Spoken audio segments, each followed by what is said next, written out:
up the flow, cause when I hit the dough, everywhere I go, you already know. Got me like shot and swing my way. If you get the business. Eu mă numesc Vlad, să face slime. Deci să începem. Da, este prima mea încercare de slime și hai să începem. Pentru prima dată avem nevoie de lipici. Glicină boraxată sau borax. O lingură. Așa, un bol. Opțional, dacă vreți, lipici.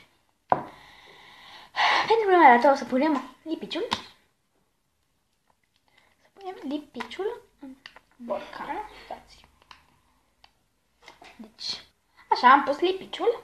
Acum să-l punem. O să-l punem pe tot. Da? Și să-l punem așa pe tot.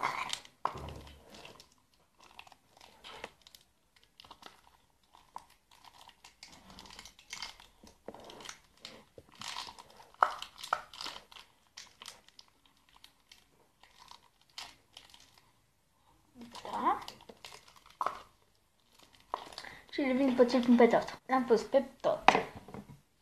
Așa arată. Da, și acum o să pun scripiciul.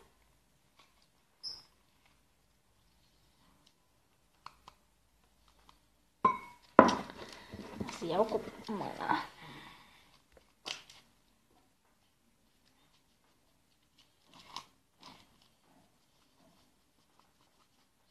Da, am desfăcut asta și acum să luăm scripici să punem. Așa, am pus scripici acum. Acum să amestecăm compoziția. Da, este foarte mișto, foarte colorate.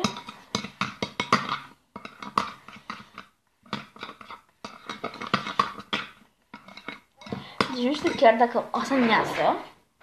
O să pun lanterna ca să vedeți și voi aici.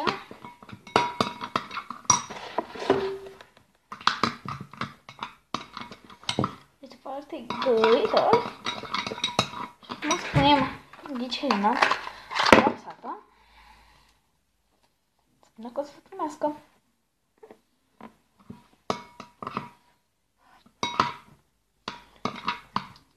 Da.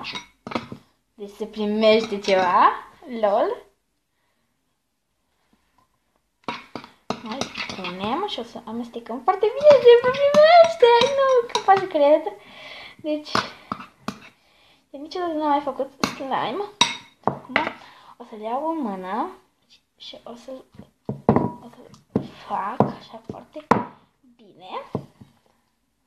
Deci nu pot să cred că mi-a reușit acest slime. Și da. Deci mi-a și slime-ul. Nu pot să cred. Și da. Este foarte drăguț. Dacă v-a plăcut, nu uitați să dați un like, un subscribe și un share. V-am pupat!